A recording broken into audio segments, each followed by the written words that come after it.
Hello, fellow risk takers, and welcome to my worst investment ever. Stories of loss to keep you winning. In our community, we know that to win in investing, you must take risk, but to win big, you've got to reduce it. Ladies and gentlemen, I'm on a mission to help 1 million people reduce risk in their lives, and I want to thank you for joining that mission today. Fellow risk takers, this is your worst podcast host, Andrew Stotts from A Stotts Academy, and I'm here with featured guest Kenny Rose. Kenny, are you ready to join the mission? Oh, I've been on the mission. I'm ready to join your ship too. All right. Well, I'm super excited about having you on to hear about your mission. Let me introduce you to the audience. Kenny is the Chicago-based founder and CEO of FranShares, a platform that democratizes franchise investing. With over a decade of experience in the franchise industry, Kenny has worked with over 600 franchise brands in more than 100 industries.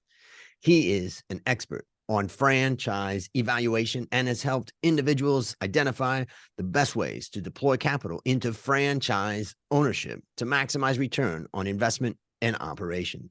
Kenny founded FranShares to allow individuals to invest in a diversified portfolio of franchises with as little as $500. Backed by Chicago Ventures, his platform is aimed at creating passive income streams for investors. Kenny, take a minute and tell us about the unique value you are bringing to this wonderful world.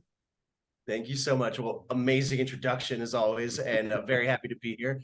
And the value I bring, well, for one, most people don't know much of anything about franchises other than the fast food world. And so I like to be a resource for like explaining what the F word is and why we should care about it when frankly, you kind of overlook it. And I bring a realistic approach to things. I don't like getting caught up in the fads and stuff. I want to cut to the core and give realistic insights on stuff. So that's what I'm bringing. I'm sticking to it. It's interesting about franchises. When I thought about business when I was young, I never thought about doing a franchise. Maybe I thought it wasn't that creative. Maybe I thought it was too difficult to do or required too much money. I really don't know. And then I mentioned, we were talking earlier that I read the great book by Michael Gerber, The E-Myth, and I read it when I was young, and I recently reread it. And of course, I have an open invitation for Michael to come on the show and talk about his worst investment ever, which would be interesting. But I stopped when he really got into the details of franchise. And I wonder why. So tell us a little bit about how people feel about franchises, how you want people to understand, and particularly because in your case, you're like, you don't have to start a franchise, you can benefit from franchise. So tell us a little bit about what you're doing. I call it the F word of owning a business because people hear it. It's a bad word. And honestly, I used to be the same way. My middle school and early high school years, I grew up in a town that didn't allow franchises there. They were said no national chains. And so like this was very alien to me. And honestly, I think that's where like kind of the open-mindedness came about because I was introduced to it. And honestly, I thought to myself, oh, it's McDonald's, Subway, Taco Bell, like it's all fast food. And that's what most people think. And they think like, oh, I want to like have my name on it, or I got to create everything, or, there was so much head trash. And the person who introduced me to it, he was the CEO of a company that coaches CEOs. And I'm like, what do you know about franchise? He's like, my company's a franchise. I'm like, wait, there's a franchise for coaching CEOs? What else is out there? And I find out hair care, automotive, painting, waste management, like everything is franchised. And that's why it's almost 4% of the economy, because it's so many industries out there. And that's why I got into it. I'm like, I call it the left lane theory. Everyone's going right. I want to go left. And so I thought about this and I got into the franchise brokerage space because it was just so unique. And like, I loved the challenge of explaining it to people because everyone's looking for, not everyone, but a lot of people, they're looking to own their own business. They're looking for being their own boss, increasing their income, like all these things that come with owning a business and entrepreneurship. And that's like, franchising checks all of those boxes. And frankly, if you've never started a business on your own, and everyone who has knows this, those first 5 years are a nightmare. You have to figure so many things out. You don't know what you don't know, and it's just going to keep coming at you. And so with the franchise, and I was a victim of this same thing because like my father's an entrepreneur. I watched him succeed and fail in businesses. And I knew I wanted to be an entrepreneur, but I didn't have that idea. I was like, what is the idea? And then I got juiced to franchising. And speaking of, they have franchises for everything. The franchise brokerage I was with, that's a franchise. And so I got to get plugged in and learn everything about how to run this business. And I, did it for about 4 or 5 years. And so it's like, okay, that's a business in a box. Like, I get it now. And so if you can remove that, I have to create it. And we'll talk about how we remove the too much money part. And honestly, the difficult part, frankly, it's easier than starting a business in a lot of ways. You just have to find the right one that fits you and your skill set. But I think what a lot of people don't like about it when they hear that F word is they immediately picture back in the 90s or something, they walked into a McDonald's and they saw someone behind, the counter at McDonald's. And they were just like, oh, I'm going to be sad if I'm stuck behind a counter. And it's like, that's not what franchising is. Like, fast food is one industry in franchising. It covers hundreds of different industries. Like, honestly, I would blow your mind with how many different industries are out there. And you didn't even know were industries, or ones that are, you're like, wait, there's franchises in that. It's just such a big world. And that's what I love about it. You can tell I get excited about it because I'm just like, I feel like I'm just opening the box for everyone. I'm like, yeah, you walked right past it. There's something good in here. It reminds me of a story when I studied at Cal State Long Beach, and it's full of beautiful women that were, beautiful. And I was just a guy from Ohio, and, I didn't have much to offer. I felt about myself at the time, besides my radio voice, but that didn't really have much value at that time. So, but I remember sitting next to this really beautiful girl, and she and I talked, and we kind of were joking around about how we may, could date or maybe not, and all that. And she said to me, I wouldn't date you because, and I said, why? And she says, you're boring. And and having a sharp wit, I looked at her with a smile and I said, honey, someday you're gonna want boring. I love it. And I really did have a boring life. I kind of purposely did it. I focused on school and focused on trying to improve myself, and knowing that over the long run, that would really provide me with a better future. And so I really was boring. And I tried to push myself to study on Friday nights or Saturday mornings to try to really test myself. So I was going through somewhat of a boring phase. But the reason why I mentioned that story is because when you start off with a business, like we started a company in Thailand, my best friend and I, called Coffee Works, and we're supplying coffee to hotels and stuff. We're B2B. And, in the beginning, it was all originality. But now, after 30 years, it's all about replicating, repeating. It's all about consistency. It's about delivering the same experience over and over. And all of a sudden, you realize that that's what franchises are all about. Exactly. And it's funny you say that with boring, because in franchising, we have a joke that boring is sexy. Because they'll franchise stuff like screen door repair. And you're like, that is so boring. And it's like, you can make a good 6 figures doing that. And it's a pretty simple business. You're like, wait, what? When you're going for the same sexy, flashy thing everyone else is, you're just another one in there versus, again, big fish, little pond. Like, franchising can seem boring, but honestly, I feel sexy doing it. I never thought I'd say that little on the podcast, but you know what? Let's do it. There it is. And let's talk about the business FranShares and what you're trying to do. Maybe you can explain, if people go to your website, what are they going to see? You mentioned as little as $500. What's the benefit of what you're doing? We've now discussed the benefit of franchising, which I think has a lot of merit out there. But what would you say is the benefit for your business? Yeah. See, what I realized a while ago in my years in the brokerage space is there's a big separation between where the money comes from and who the operators are. Because if you use the McDonald's example, if you need $1 million in cash to get rolling, and most people don't have that. And so the very, very wealthy people or private equity come in, put the money down, and they pay as little as they can to a general manager to, run it for them. And they wonder why they get bad results when they pay people poorly. But franchising in the decade, all the years before 2000 and even before 2010, they were all about owner-operated businesses. That's what franchising is supposed to be. But the cost to own a franchise went up so much with the cost of build-outs and real estate. And so it wasn't really able to catch up with we need owner-operators who are trying to thrive in their own business because it's too expensive. So I said, let's separate the money and the people who run it. we want to fund the people who are the real operators in the world, the ones who don't get the shot yet have all the skills and all the drive to go do it. Versus you get a lot of people who are like semi-retired and they're like, oh yeah, I'll throw some money in that and get a GM, and it just doesn't work out. And so on the other side, you have pretty much everyone in America and most of the world knows what a franchise is. And they like the idea of, especially passive income. Alternative investments can be good or bad, but you think about ones that they like. Number one, alternative investments, probably real estate. And they like, one of the main reasons they like is passive income.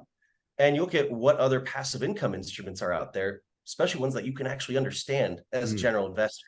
And you've got real estate, which frankly, everyone's moving money in alternatives now.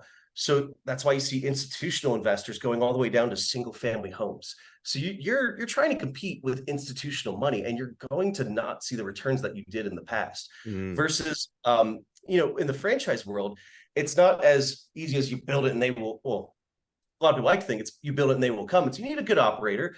But frankly, when you invest in it, you get these passive incomes as well as the equity growth portion of it. And so when you look at like that as an alternative investment, that's what people are looking for. And so with FranShares, we separated the capital and the operators, and we gave these investors the ability to get into franchising without having to work it full-time or even part-time, and without having to do a 6 or 7 figure cash outlay, and without having to have the right skill set or leave your day job. And so it was really just separating those two. And honestly, you saw this happen in the real estate world decades ago. The fact that it had happened in franchising was just something that was massively overlooked because they got stuck on that F word. Yet private equity and family offices have been loving life investing in franchises. And so it was really about opening that asset class to everyone else. And when I say everyone else, it's not like just institutional, but even a lot of, if you're not one of the top 15 or 20 private equity groups in that focus on franchising, they don't see deals come to their desk.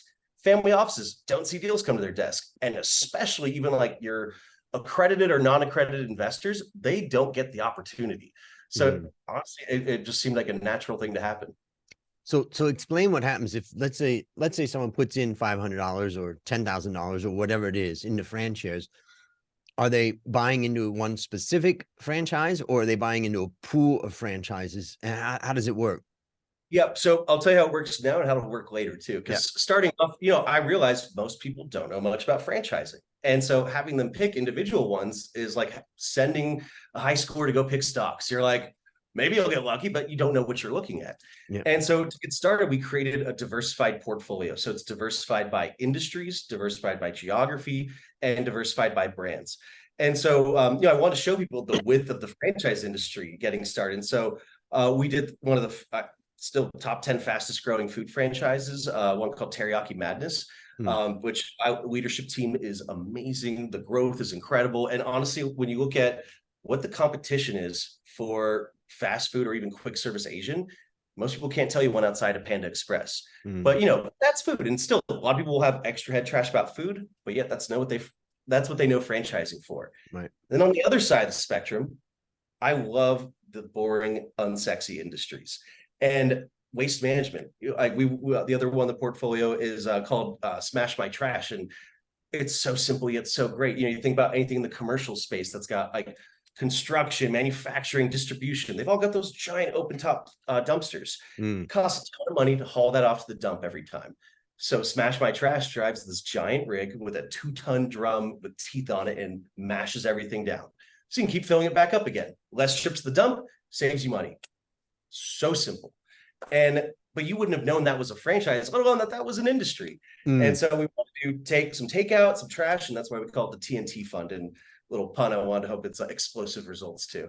And so let's discuss that for a second. Yeah. So when someone puts that money in there, then you deploy that money to an individual, to a shares in a master franchise, or how does it work? Yeah, so we're investing in operators that are looking to start or expand. And again, we'll talk about how that changes more down the road, but there's a big problem that like where you get funding for franchising is either really banks or private equity. Right. Private equity won't give you a check unless you can really deploy 30 maybe, but really like 50 million plus. And then banks have a whole like collateralize everything. extreme net worth and income levels that you need to meet. It's such a complicated process. Mm. And yet you've got these great operators who've built the foundation. You know, they started the locations. Yep. That's when they're ready to expand. So if you have 3 locations, you're ready to expand, a bank's going to look at it like, well, you own 3 houses, houses. And so they see this, you've got all this debt, but looking from the franchise world, I'm like, I'm seeing the results from these businesses, and you've built the foundation. Like, you're when I should be pouring gasoline on this fire. And great example is we have this husband-wife team we invested in North Carolina, and these two met while working at Buffalo Wild Wings corporate, and they basically developed the entire Southeast. So I think it was like 150 locations while working for corporate, but launching, training, and growing stores. Dream franchisees, but you work for corporate. You're not always going to have a couple $1,000,000 laying around to build out a whole empire for yourself. So they became franchisees for Teriyaki Madness. First location, they actually just bought one that was already there, doubled the sales in like 2 months because they're amazing operators. And you're like, yeah, these are dream franchisees. Banks are not going to look at them like that. Yep. And so we look at them differently and we're partnering with them.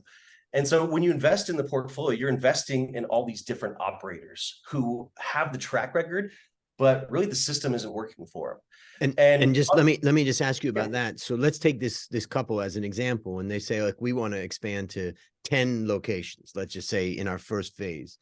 Yeah. Basically, the benefit that you're bringing to them is we can provide the capital if you can provide the operation. That's just the beginning, because that was my initial idea, was bring the capital, but I don't think capital's enough. Like, when you get a loan from a bank, they're giving you capital, then you got payments, and that's not a relationship. And frankly, no one likes their bank, and most people don't like working with, a lot of times don't like working with private equity. Right. And so I tried thinking more and more, how can we be more value add to them? And it's both what we give them and where the money comes from. So one thing is that we prioritize local investors. So like people in North Carolina get first dibs on investing. Okay, that's interesting. Yeah, because when you think about it, community makes franchises work. People go there, they're all part of this community. People don't see franchises as small businesses, but they're local owners employing local people, keeping money in the local economy. You spending money at Trader Joe's actually sends money out. You spending at a local franchise keeps it in. And so when you've got the community investing in these businesses, well, when you invest in it, they're going to be a customer. Same reason people have Apple stock, have iPhones. People buy iPhones, buy Apple stock. And so you've got this built-in customer base, but at the same time, you've also got these evangelists there. Everyone who invests in those Teriyaki Madnesses, they're going to never go to Panda Express again. And they're going to tell all their friends to never go to Panda Express again. And so you've got kind of this like Reddit versus Wall Street effect, but on the local level. Because when you think about your investments, how many of them can you actually see in the local community, and be like a part in that?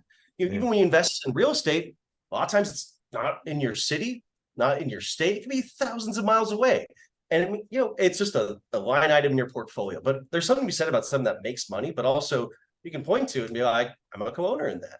So then, just to look at that value add, and basically you're kind of a market maker, bringing people who have some capital in that local community together with good ideas in that local community. I can see the value add there.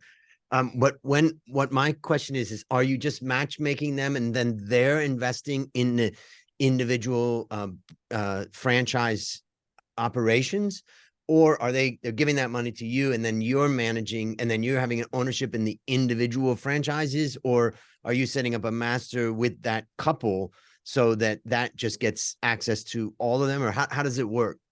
Yeah, so we can't really do like a blind pool without being a registered investment advisor, which that will be coming down the road. But so when people invest, we tell them what they're investing. We show them geographies, talk about the operators, talk about the franchises themselves. And so again, starting off, you're getting into like a diversified portfolio of franchises. But as we continue to scale, you'll be able to do certain brands, you'll be able to do certain industries like a health and wellness portfolio. I cannot wait for when we have the local, like as we continue to scale. I'm in Chicago. I want there to be a Chicago portfolio. So where I go to eat, get my haircut, go work out get my oil changed, I own a piece of. I'm literally contributing to my investments by doing what I was doing anyway. So let's talk about the future then. What's the structure that you're going to be doing? Yeah. So there's a couple different parts to it. I'd like right now, as I mentioned, we do a lot of investing into existing franchisees and are more owner operator and help them scale. Mm, But a big thing that I'm working on and we're launching fairly soon here is actually similar to Chick-fil-A. Do you know how much it costs to own a Chick-fil-A? no, Take a stab. $500,000. If you were to do it all on your own, it'd be like $1.5 million. But that's not what it costs. It costs 10 grand because Chick-fil-A realized this owner operator problem a very long time ago. And they said, we want owner operators. That's why Chick-fil-A is known That's as the such hardest. a That's the caring. constraint, finding those Yeah. people. Yeah, because frankly, they're every other franchise, they're waiting for those who have the money, not who have the heart and the experience. Yep. And so Chick-fil-A realized this and they said, you have to start working in at the lowest level, work your way up to a manager, and then apply to be a franchisee. But if you get it, it's only 10 grand. And because of this, it's harder to get a Chick-fil-A franchise than to get into Harvard. And there's a reason. It's yes, they have great chicken sandwiches, but frankly, that's not the only reason they're the highest average unit volume franchise out there. It's those people inside. Franchises are people as much as food. Okay. And so a big part of what we're doing, and there are downsides to how Chick-fil-A does it. I'll be totally transparent. Like they take a massive royalty off the top, a massive royalty on profits. And but they're also making their money back for like doing the cash outlay. Yep. But a lot of those owners don't have equity. And so what we're creating, it's really this model of how you can become, go from an employee to a franchisee, but actually have equity and actually be able to grow with it, scale more. So we're calling that the easy model, employee to franchisee. Franchisees are often called Z's, Z Right. in the industry, so easy. And so that's where I'm really excited in the future because that's going to be when you're investing in people you believe in even more. That's when you're going to realize that you're truly creating jobs and opportunity in your community and for lesser advantaged people. And that's also when you're going to like really see the love and care in there. There's a difference when you walk into one franchise that's got an owner operator who's there making the show work and loving everything about it, and that one who's just a general manager making bare minimum that they should be paid. Okay, so let's just summarize that. So to summarize that, you got so much going on. I'm just trying to understand it. But to summarize that, what you're trying to do is in the future, it sounds like, or is this in the present, is that what you want to be able to do is to be able to provide capital to people who are working in franchises and see the value of it and say, I want to either start a franchise of this particular company or another franchise. Maybe I saw all the bad things and I think the competitor across the road is even better. And, but I don't have the millions or $500,000 or whatever it would take to set it up. So here comes FranShares to be able to say, if you're the right owner operator, we can provide funding. Yeah, exactly. Okay. Great example of it is I was talking to a franchise. It's actually today, actually. And we were talking about like who ends up being franchisees, what's right and wrong about it. And they said, I forget the time frame, but they're like, we had 2,000 applications to be franchisees. 500 of those were financially qualified. And then we went with 50 of them. And so it's like, yes, they're being selective once they get people in the door.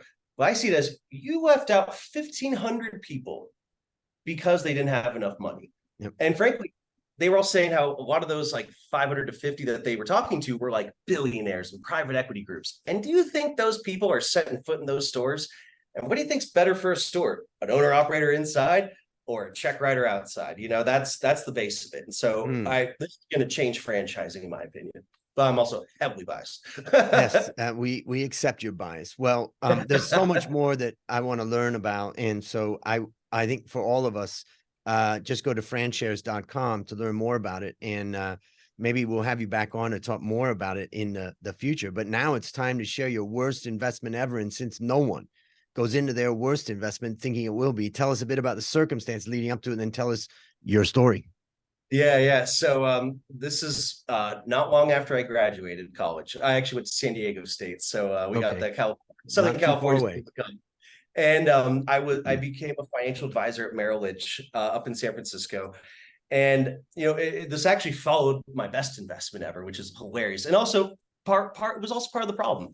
It was 2013 and American Airlines and US Airways merged.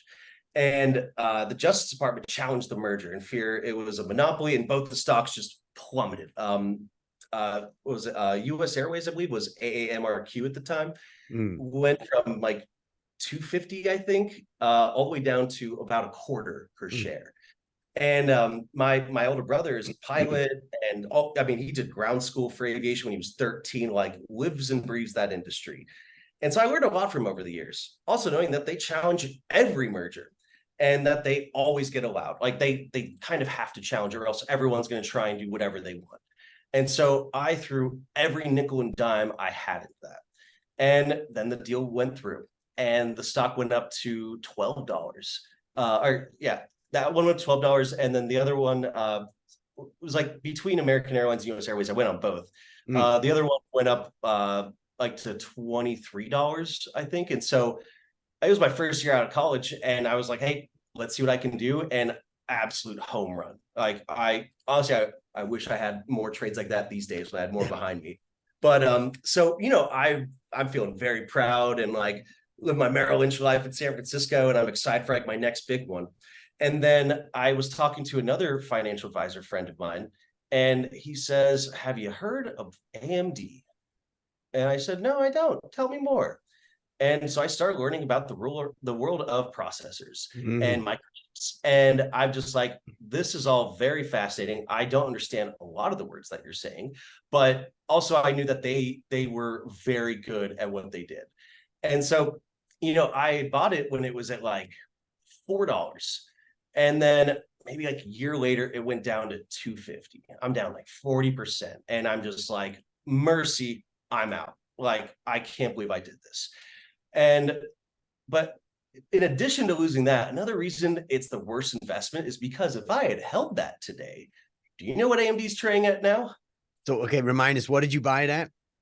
$2.50. Or so sorry, And $4. $4. I four sold it dollars. 250. Yep. Yep. $4. You sold it at 250. What is it trading at now? Some Over astronomical price. Huh? over $100. And there's probably been some I haven't even looked because I was once started ticking up, I was losing my mind. And honestly, that's where it currently, I don't know if there were splits or anything, but like, yeah. So it was at minimum 2,400% return I would have been getting, probably even more. And so it was like I lost a bunch of money, and then I also didn't get life-changing money. So how would you describe the lessons that you learned? um, when I changed how I invested for that deal, like I understood aviation through my brother.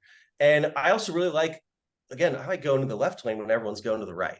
And so that's where I always like doing it. And this was just, frankly, sound advice. And I wasn't looking for that at the time. I was in my early 20s, Mm, and I wasn't thinking about how much I was willing to lose, what my time horizon was, what my maximum loss would be. And frankly, the number one thing was education. I did not have education on what I was investing in. And since then, I have made education a top priority in investing. mm, Honestly, my franchise brokerage days, I'd fire more people than I ever took on because I'd give them like things to research and things to look at. And it's like, okay, what did you learn? And they say nothing. I'm like, if you're not going to try here, you're not going to try when it's your own business. And I'm not going to be responsible for you losing.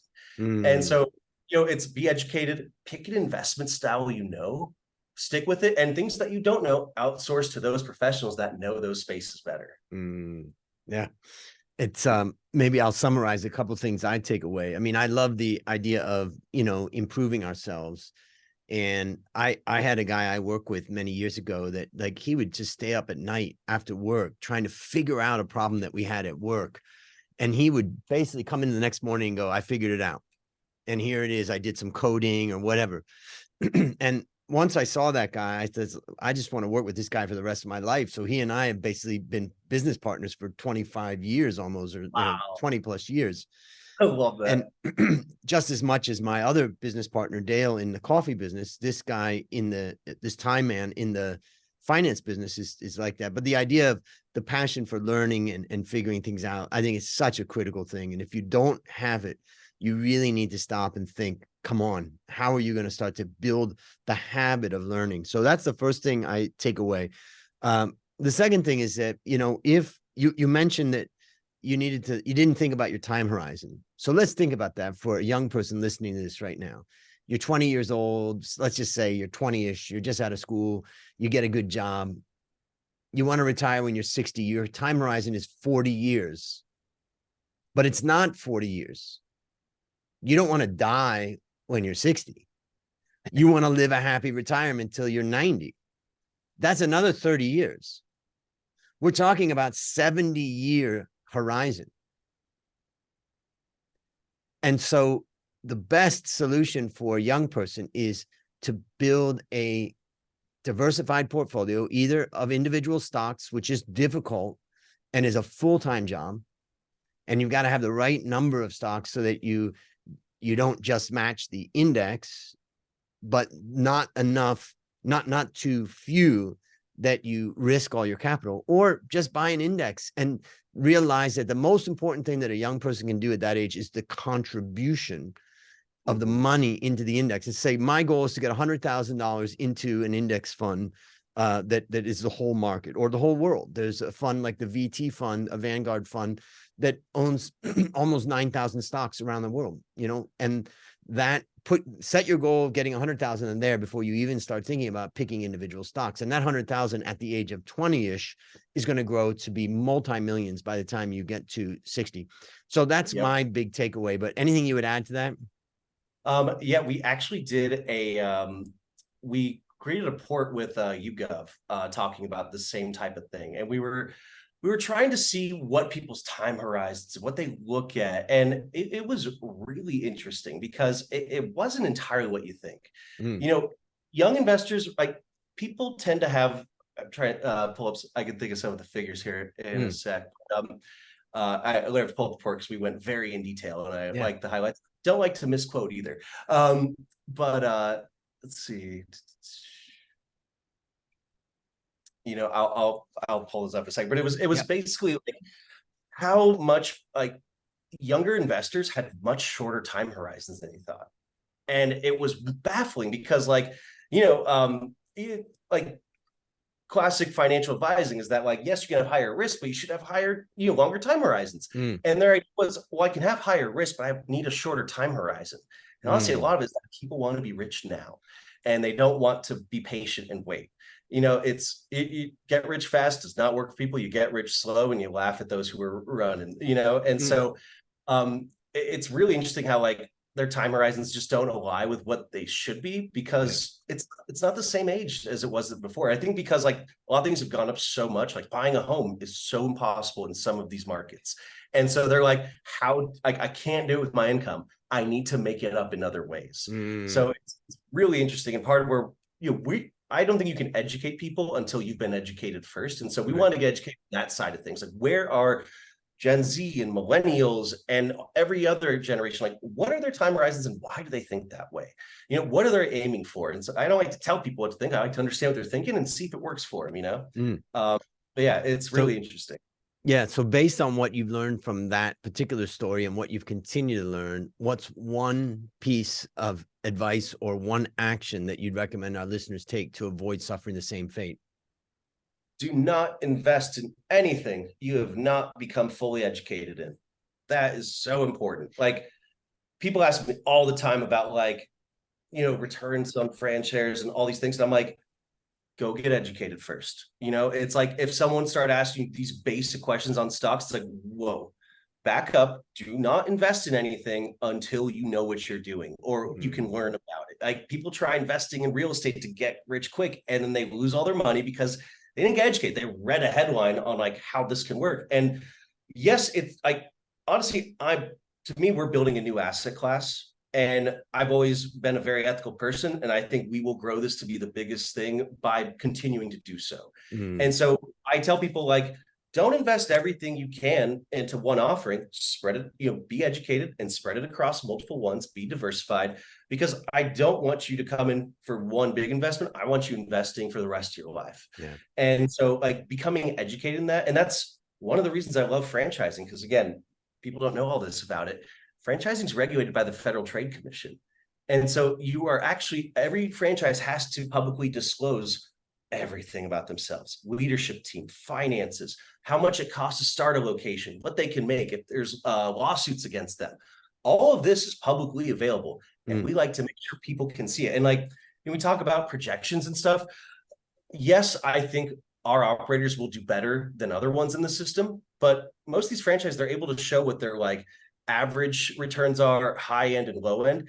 And just back from my brokerage days, would say the same thing. Look at the average. If you are happy with the average, that is great. But do not get sold on the high end. Do not get sold on the low end. Right. And so we provide projections. I'd rather under promise and over deliver more than anything else. And so it's get educated and like know where things are coming from. Like people can get ripped off in investing and all sorts of things. It's because they didn't do the homework. And I love franchise. You can do homework outside of us too. Like, yes, we give you a ton of resources, but third-party verification is just amazing. Yeah. All right. So what's a resource that you'd recommend for the listeners? Well, if you're interested in the franchise world, we actually created an investor guide to help people get educated on franchising, not just how to invest in franchise, but how to get educated on franchising and know things like what I just mentioned about the FTC and everything about franchising. Another one I personally love because it's very off the beaten path is they have their newsletter called ExecSum, run by like a financial meme group called Liquidity.